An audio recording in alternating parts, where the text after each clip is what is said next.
Good morning बच्चों। आज हम कक्षा 9 कृतिका पाठ 1 इस जल प्रलय में पाठ के प्रश्न उत्तर पढ़ेंगे। चलिए पढ़ते हैं। प्रश्न 1, बाढ़ की खबर सुनकर लोग किस तरह से तैयारी करने लगे। बाढ़ की खबर सुनकर लोग घरों में आवश्यक सामग्री जुटाने लग गए। वे ईंधन, आलू, मोमबत्ती, दियासलाई, सिगरेट, पीने का पानी और दवाइयाँ एकत्र करने लगे। प्रश्न 2, बाढ़ की सही जानकारी लेने और बाढ़ का रूप देखने के लिए लेखक क्यों उत्सुक था। बाढ़ के आने से तरह तरह की खबरें सुनाई पड़ रही थी। कभी राजभवन में पानी घुसने, कभी मुख्यमंत्री निवास में पानी घुसने की खबर आती। दोपहर में खबर आई कि गोलघर पानी से घिर गया है। कॉफ़ी हाउस में भी पानी आने लगा है। लेखक बाढ़ के दृश्य को अपनी आंखों से देखना चाहता था। उसे यह देखने की उत्सुकता थी कि पानी कहाँ तक घुस आया है। लेखक अफवाहों पर ध्यान न देकर स्वयं बाढ़ की स्थिति देखना चाहता था। प्रश्न 3, सबकी ज़बान पर एक ही जिज्ञासा पानी कहाँ तक आ गया है। इस कथन से जनसमूह की कौन सी भावनाएं व्यक्त होती हैं।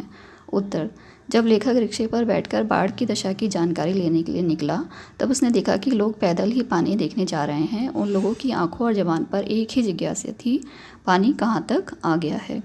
लोगों के मन में बाढ़ की स्थिति से स्वयं अवगत होने की भावना थी। वे जानना चाहते थे कि बाढ़ के पानी ने किस स्थान को डुबो दिया है और यह पानी उनके यहाँ कब तक पहुँच जाएगा।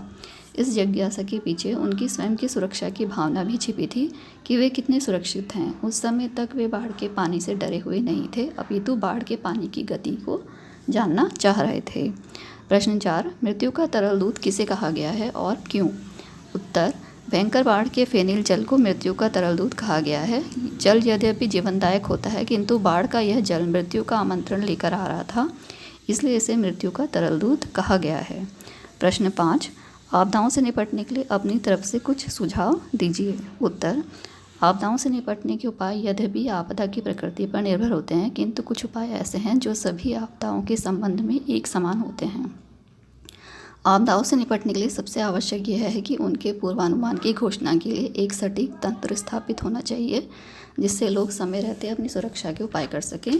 सुरक्षा के उपायों के संबंध में भी संबंधित क्षेत्र के लोगों को जागरूक करने के साथ साथ उनके सामूहिक प्रशिक्षण की व्यवस्था होनी चाहिए। राहत कार्यों के लिए भी पहले से ही सुरक्षा समितियों का गठन करके आवश्यक उपकरणों और अन्य संसाधनों की व्यवस्था भी करके रखी जानी चाहिए। प्रश्न 6, खरीद बिक्री बंद हो चुकने पर भी पान की बिक्री अचानक क्यों बढ़ गई थी। उत्तर, बाढ़ आने के कारण दुकानों में हड़बड़ाहट दिखाई देने लगी थी। खरीद बिक्री बंद हो गई थी, मगर पान वालों की बिक्री अचानक बढ़ गई थी। इसका कारण यह था कि लोग पान वालों की दुकान पर लगे रेडियो पर समाचार सुनने खड़े हो जाते थे। ये लोग पान भी खरीद कर खाते थे।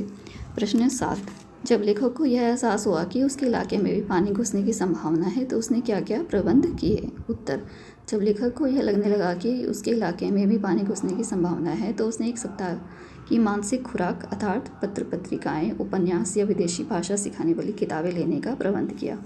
उसने अपनी गृह स्वामिनी से गैस की स्थिति की जानकारी ली। लेखक ने ईंधन, आलू, मोमबत्ती, दियासलाई, सिगरेट, पीने का पानी और नींद की गोलियों का प्रबंध किया। प्रश्न 8, बाढ़ पीड़ित क्षेत्र में कौन कौन सी बीमारियों के फैलने की आशंका रहती है। उत्तर, बाढ़ पीड़ित क्षेत्र में हैजा, पेचिश, मलेरिया, टाइफाइड आदि बीमारियों के फैलने की आशंका रहती है।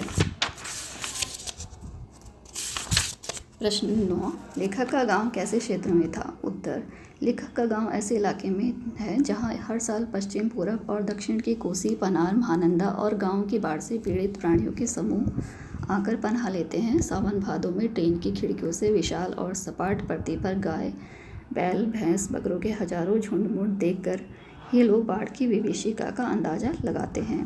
प्रश्न 10, जब 2:30 बजे तक पानी न आया तो लेखक को क्या लगा। उत्तर, रात के 2:30 बजे गए मगर पानी अब तक नहीं आया। लेखक को लगा कि पानी कहीं अटक गया अथवा जहाँ तक आना था आकर रुक गया, अथवा तटबंध पर लड़ते हुए इंजीनियरों की जीत हो गई। शायद कोई दैवी चमत्कार हो गया, नहीं तो पानी कहीं भी जाएगा तो किधर से।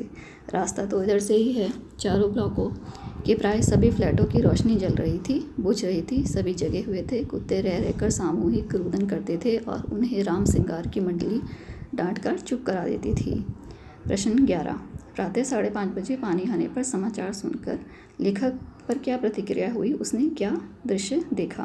उत्तर, प्रातः 5:30 बजे पानी आने का समाचार पाकर लेखक आंखें मलता हुआ उठा। पश्चिम की ओर थाने के सामने सड़क पर मोटी डोली की शक्ल में मुंह में झाग फेंक लिए पानी आ रहा है। ठीक वैसा ही जैसा शाम को कॉफ़ी हाउस के पास देखा था। पानी के साथ साथ चलता हुआ किलोल करता हुआ बच्चों का एक दल। उधर पश्चिम दक्षिण कोने पर दिनकर अतिथिशाला से और आगे भंगी बस्ती के पास बच्चे कूद क्यों रहे हैं? नहीं, बच्चे नहीं, पानी है। वहाँ बोर्ड है, थोड़ा अवरुद्ध है, इसलिए पानी उछल रहा है। पश्चिम उत्तर की ओर ब्लॉक नंबर 1 के पास पुलिस चौकी के पिछवाड़े में पानी का फैला रेला आया। ब्लॉक नंबर 4 के नीचे सेठ की दुकान की बाई बाजू में लहरें नाचने लगी। बच्चों, आप इन प्रश्नोत्तरों को अपनी कॉपी में जो आपने लिखा है उससे देखकर पढ़ेंगे और सुनेंगे।